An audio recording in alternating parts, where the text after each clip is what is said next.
Are those steps okay? Because if we're putting this into place, that's what it will look like. That's the scaffolding. Where for 20 minutes out of a 50-minute lesson, I might be guiding the students to work through the text in order to learn the new ideas. Remember last time we talked about teacher A and teacher B?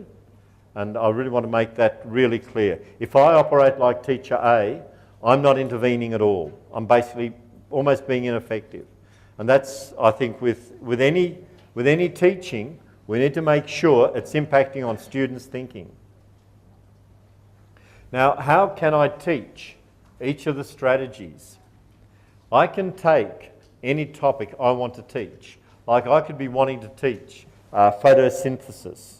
And I take about 250 or there might be 500 words in the text, and I break it into 2 sections. And for each section, I write some comprehension questions at the end of the text because it's stuff I want the children to learn. And then I have the children read through the first part of the text, the first section, and they answer the questions. And before they read through the second part, I have them actually do the actions I'm wanting them to apply. I have them apply the strategy I'm wanting them to learn to the second text. And again, they answer the comprehension questions and see whether it helped them. So if we were looking at ancient Egypt, in your notes, you've got it there. We've got 2 texts. You can see can you see the 2 passages? I have the kids read the first one, answer the questions. And you can see the questions actually match up. I made them so they're really similar. And both of those texts have got the same readability level. The second one's got a few more words in it. Okay. Now, in which case was it easier to read the text? So in the second case, I might really have the students, as they read, paraphrase each sentence. So I'm now operating like teacher B. And I just have them paraphrase each sentence. And then they see, if that helps them, answer the questions better. Or I might have them paraphrase and visualise, mightn't I? Or I might just have them summarise. Before they begin to read, I might have them read the questions. But I'm going to do each of those separately because I want the students to be systematically aware of each action they can take. And you can see where I'm going to with this, and all the dialogue I've included in the notes. In which case was it easier to understand the text? Why was it easier? What made it easier? And what could you do in the future? Look, if we get this dialogue, imagine if this went on in year 10 classes over a term. Imagine what the kids would learn, not only about their science or about their SOS or whatever, but what they'd also learn about being literate. Is this doable? Eminently doable? No. Is it eminently doable? Who's going to say no? Now the point is that we can really get this going. And the kids will learn a lot about their subject area. Now I'm not saying do it in year 12, term 4, although it may not be so bad for some kids in term 4 in year 12. But if we get this right in year 7 to year 10, the kids can really learn how to do this. It might be useful if some of you had copies of these transparencies to go through with your staff. Because I think the staff need to see this, don't they? And see how it can be done. And so then we've got the automatising. And remember, look, can I just show that? Because we've talked about that already. And remember we said last time, we'd slot in the automatising bit by bit by bit. Okay, and so we can apply this. Is it okay that we can apply this to any topic?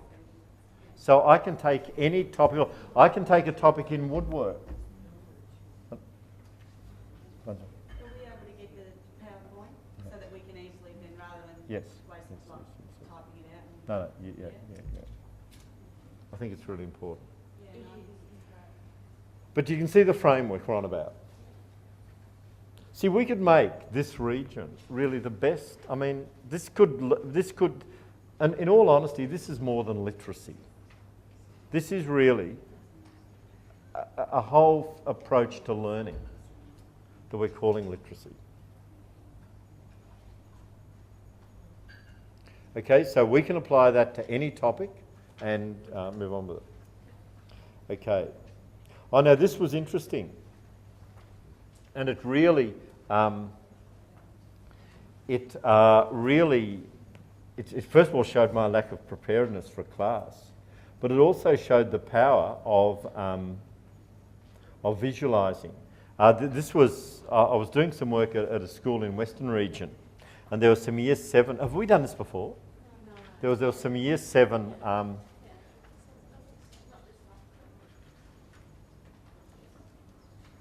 did we do it before or not? Okay. So what was the story there? Okay, really briefly the story. The story, the reason why this had a real impact on me was that the Year 7 boy had visualised, he'd read, that text, and he visualised it, and remember I said he visualised his parents and him being in this place, that he said to me was the outback, that they'd gone to the outback, and but it was going to be very boring, and I then said, why would it be boring? He said, well, Daniel and Ben wouldn't be there. And where were Daniel and Ben? And they were back in Berlin. And what was the name of the story it was from? The Boy in the Striped Pyjamas. Okay, but what really hit me was that when he first visualised it, he didn't include any of this in it. All he included was he and they were in Auschwitz, weren't they? Wasn't it Auschwitz really? Yeah, the kid was in Auschwitz. And so something was lost in the translation that this kid told me. But I think the boy actually spoke like that. But in the book, it's not spelled as we know it, Auschwitz. It's spelled as Outwith. Okay, yeah. So you can see Outwith out there. Okay, and so what really struck me about this kid's visualising was that he hadn't constructed a complete image.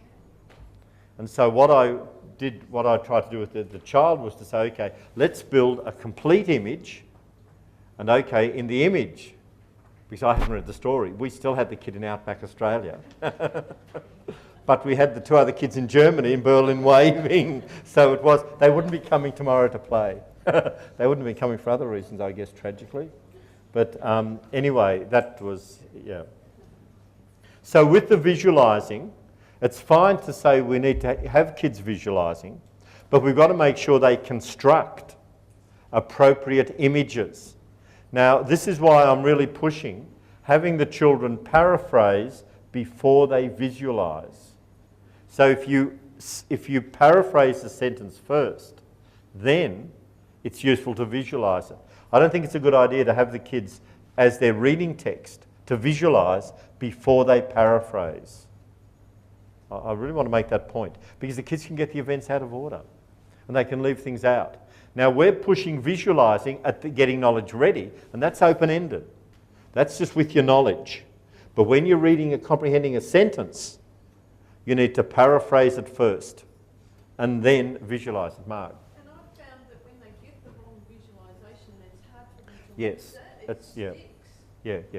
So you really want to, and Margaret's right, you really just want to avoid that. So paraphrase, then visualise. Okay, in terms of paraphrasing, we've looked at this text already. We looked at last year, and you'll all really remember, of course, what it was about.